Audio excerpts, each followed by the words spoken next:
안녕하세요. 마취과 의사 선생님들. 오늘도 아네스티시 앤 페리 오퍼레이티브 메디신 채널에 오신 것을 환영합니다. 우리에게 가장 큰 도전 중 하나인 소아 복잡 심기형 환아의 심초음파 리포트. 오늘 그 해석을 위한 명쾌한 프레임워크를 제시해 드리겠습니다. 자, 수술 전날 밤이나 아침에 우리 환아의 심초음파 리포트를 딱 열었을 때 말이죠.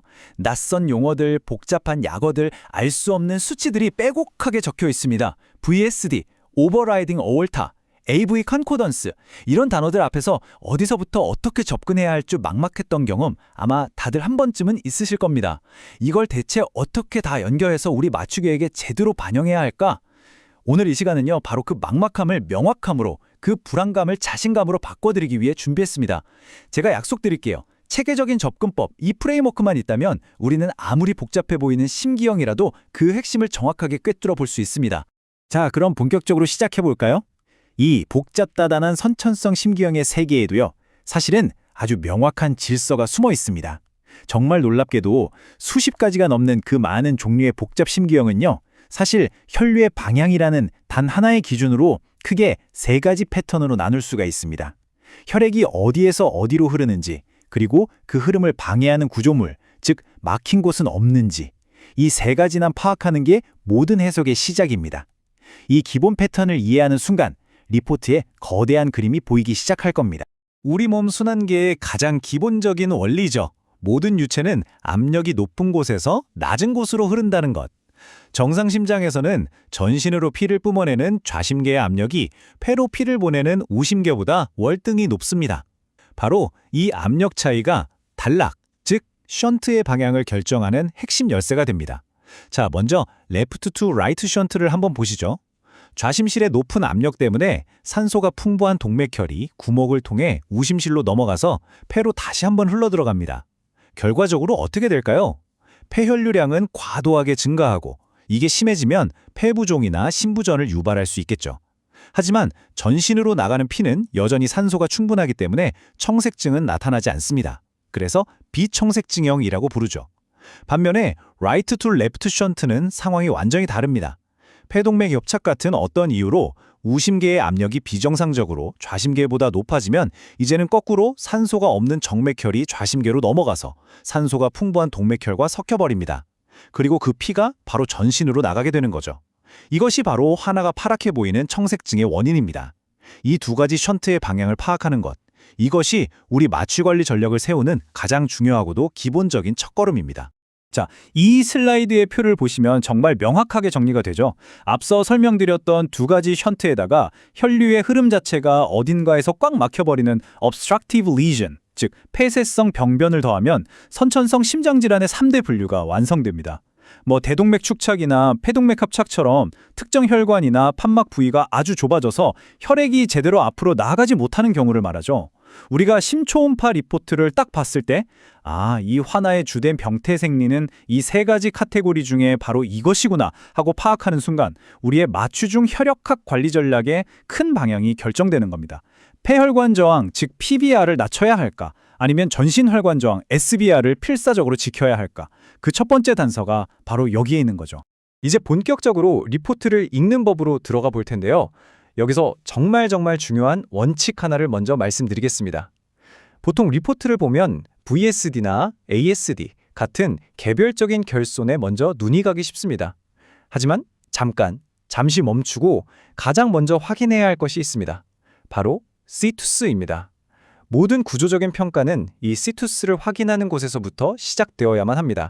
리포트 첫 부분에 시투스 솔리투스라는 표현이 보이면 일단 마음속으로 오케이, 기본은 정상 하고 안심하셔도 좋습니다. 이게 무슨 뜻이냐면 이 환아의 심장은 정상적으로 왼쪽에 있고 간은 오른쪽에 있고 모든 장기가 제자리에 있구나 라는 뜻이니까요. 보통 서브코스털 뷰에서 복부 대동맥이 척추의 왼쪽에, 하대정맥, 아이브리시가 오른쪽에 있는지를 보고 확인하죠. 그런데 만약 여기에 시투스 인버스나 시투스 앰비규어스 같은 낯선 단어가 보인다, 그때부터는 완전히 다른 게임이 시작되는 겁니다. 이건 단순히 장기 위치가 바뀐 문제가 아니라 심방이나 혈관의 연결이 매우 비정상적일 가능성이 높다는 아주 강력한 신호이기 때문입니다. 그래서 이 시투스 확인은 모든 해부학적 평가의 기준점이 되는 그야말로 가장 중요한 첫 단추인 셈입니다. 절대로 건너뛰면 안 됩니다. 자, 이것이 바로 오늘 설명의 핵심입니다. 복잡한 리포트 속에서 길을 잃지 않게 해줄 우리의 지도이자 내비게이션입니다. 이 4단계 프레임워크를 꼭 기억해 주세요. 1단계, 방금 제가 목이 쉬어라 강조했던 시터스 확인. 2단계, 심방과 심실이 제대로 짝지어졌는지를 봅니다. 즉, 에이트리오 벤트리큘러 AV 컨코던스를 확인하는 거죠. 쉽게 말해 우심방은 우심실로, 좌심방은 좌심실로 잘 연결되어 있는가. 3단계, 심실과 대혈관의 연결 관계, 즉 ventricular arterial VA 컨코던스를 봅니다. 우심실에서는 폐동맥이 나가고 좌심실에서는 대동맥이 나가는 게 정상이겠죠. 그걸 확인하는 겁니다. 그리고 가장 중요한 점은 이 모든 기본적인 구조 평가가 끝난 마지막 4단계에서야 비로소 VSD나 ASD 같은 동반기형이라든지 압력 차이 같은 혈액학적 지표를 평가한다는 것입니다. 이 순서만 철저하게 지키면 아무리 복잡한 리포트라도 절대 길을 잃지 않을 수 있습니다. 네, 이론은 이제 충분히 다룬 것 같습니다. 이제부터는 이 프레임워크가 실제 수술실에서 우리 마취과 의사에게 얼마나 강력한 무기가 되는지 확인해 볼 시간입니다. 우리가 임상에서 가장 자주 마주치고 또 가장 긴장하게 되는 두 가지 시나리오를 가져왔습니다. 바로 팔로사징 후 TOF 환아와 폰탄 순환을 가진 환아의 심초음파 리포트를 이 프레임워크를 이용해서 어떻게 꿰뚫어보고 이것을 어떻게 우리의 마취 계획으로 연결시킬지 지금부터 함께 실전처럼 살펴보겠습니다. 첫 번째 케이스는 바로 팔로사징 후 TOF입니다. 가장 흔한 청색증형 심질환으로 우리에게도 아주 익숙한 이름이죠. 자, 이 슬라이드가 바로 TOF의 모든 것을 말해줍니다. 리포트를 볼 때 우리는 이 4가지 특징적인 구조적 이상을 찾아내야 합니다.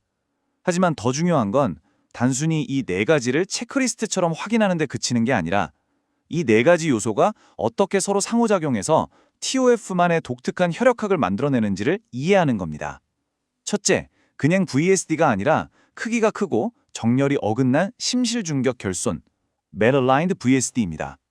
둘째, 이 VSD 바로 위에 대동맥이 마치 말에 올라타듯 걸터 앉아서 양쪽 심실 모두에서 피를 받아가는 대동맥 기승. 셋째, 이 병의 중증도를 결정하는 가장 중요한 특징이죠. 바로 우심실에서 폐동맥으로 나가는 길이 좁아진 우심실 유출로 협착, RVOT입니다. 그리고 마지막으로 이 좁은 길을 뚫고 피를 보내기 위해 과도하게 힘을 쓰다 보니 근육이 두꺼워진 우심실 비대, RVH입니다. 이 4가지가 따로 노는 게 아니라 하나의 팀을 이루어서 TOF라는 질환을 만드는 거죠. 자, 그럼 이 4가지 해부학적 구조가 우리 마취과 의사에게 던지는 가장 중요한 질문은 무엇일까요? 그래서 마취 중에 도대체 뭘 가장 조심해야 합니까? 바로 이 질문에 대한 답이 여기 있습니다. 생각해 보세요. RVOTO 때문에 우심실의 압력은 아주 높은 상태인데 대동맥은 양쪽 심실에 모두 걸쳐 있습니다. 이 말은 즉 폐로 가는 길의 저항 PBR과 전신으로 가는 길의 저항 SBR 사이에 아주 아슬아슬한 균형이 잡혀 있다는 뜻입니다. 만약 마취 유도 중에 혈압이 떨어져서 SBR이 뚝 떨어지면 어떻게 될까요? 혈액은 저항이 낮은 쪽으로 확 쏠리게 되겠죠. 즉 우심실에서 폐로 가야 할 산소 없는 피가 저항이 낮아진 대동맥 쪽으로 훨씬 더 많이 새어나가면서 right to left 션트가 악화되면서 그 무서운 테스펠, 저산소 발작이 발생하는 겁니다. 그렇기 때문에 우리 마취과 의사에게 TOF 환자의 마취는 SBR을 유지하는 것이 절대적인 지상 과제가 됩니다. 마취 유도 시 혈압 저하를 최소화하기 위해 에토미데이트나 케타민 같은 약제를 선택하고 전부하를 충분히 유지해서 우심실 유출로를 계속 채워주는 것. 이것이 바로 심초음파의 해부학적 소견이 우리의 실제 마취 계획으로 직접 연결되는 지점입니다. 자, 다음은 훨씬 더 복잡하고 도전적인 케이스입니다. 단심실 생리의 최종 단계, 폰탄 순환입니다. 좌심실 저형성 증후군처럼 태어날 때부터 기능적인 심실이 하나밖에 없는 환아들이 생존하기 위해 받는 마지막 고식적 수술이죠. 이 환아들의 순환계는요, 우리가 아는 일반적인 생리학적 상식과는 완전히 다릅니다. 심장은 펌프가 하나뿐이고 폐순환은 심실의 펌프질 없이 그저 수동적으로 압력차에 의해서만 이루어집니다. 이 점을 이해하는 것이 폰탄 환자 관리의 모든 것의 시작입니다. 네, 이 슬라이드가 폰탄 환자 마취 관리의 모든 것을 담고 있는 바이블과도 같습니다. 핵심 키워드는 바로 수동적 폐혈류입니다. 이게 도대체 무슨 뜻일까요? 말 그대로입니다. 폐로 피를 힘차게 뿜어주는 펌프, 즉 우심실이 없다는 겁니다.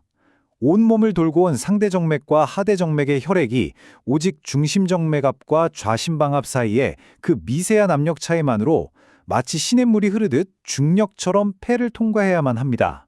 그렇기 때문에 폐혈관 저항, PVR이 아주 조금이라도 상승하는 순간 이 수동적인 폐혈류는 그대로 멈춰버리거나 급격히 감소합니다. 이것은 곧 단 하나의 심실로 돌아오는 혈액, 즉 전부하, 프릴로드의 급격한 감소를 이어주고 결과는 치명적인 심박출량 저하입니다. 그래서 우리는 PVR을 올리는 모든 것, 저산소증, 고탄산혈증, 산증, 통증 같은 것들을 필사적으로 막아야 합니다. 흉곽내압을 높여서 폐혈관을 쥐어짜는 양압한기보다 자바로흡을 유지하는 것이 왜 더 유리한지도 이제 명확하게 이해가 되시죠? 이 환자들에게 적절한 전부하 유지는 선택이 아니라 생명 그 자체입니다. 오늘 TOF와 폰탄이라는 정말 복잡하고 어려운 두 가지 사례를 살펴봤습니다. 하지만 제가 오늘 전달하고 싶은 가장 중요한 메시지는 역설적이게도 이것입니다. 리포트가 복잡하면 복잡할수록, 화나가 위중하면 위중할수록 화려한 퇴신 지견이나 어떤 특정 수치 하나에 매몰되지 말고 오늘 우리가 함께 차근차근 짚어본 가장 기본적인 프레임워크로 돌아가야 한다는 것입니다. 실화스부터 시작해서 방과 실과 혈관의 연결관계를 확인하고 혈류의 방향을 이해하는 것, 이 단단한 기본기가 결국 가장 안전한 마취를 만들어내는 힘이 됩니다. 자, 오늘 길었던 내용을 이 4가지 핵심 원칙으로 딱 정리해 보겠습니다. 이것만은 꼭 사진 찍듯이 머릿속에 담아가 주세요. 첫째, 리포트를 열면 반사적으로 사이투스부터 확인합니다. 둘째, 혈액이 어느 방향으로 새고 있는지 션트의 방향을 파악합니다. 레프트 투 라이트인가, 라이트 투 레프트인가. 셋째, 심방, 심실 대혈관의 연결관계, 즉 콘콜덴스가 정성인지 디스콜덴스인지 확인합니다. 그리고 마지막으로 이 모든 구조적인 이해를 바탕으로 스스로에게 이 질문을 던지는 겁니다. 그래서 나의 마취 계획에서 가장 중요하게 관리해야 할 포인트는 무엇인가?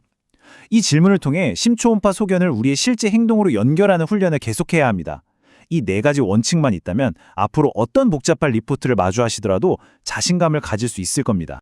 해부학적으로 정확한 심초음파 해석은 안전한 마취의 첫걸음이다. 이 말을 끝으로 오늘 내용을 마무리하겠습니다. 선생님들, 심초음파 리포트는 단순한 검사 결과지가 아닙니다. 그것은 수술 중에 우리가 마주하게 될 폭풍우를 미리 알려주고 그 험난한 바다를 안전하게 항해할 수 있도록 돕는 가장 중요한 지도입니다.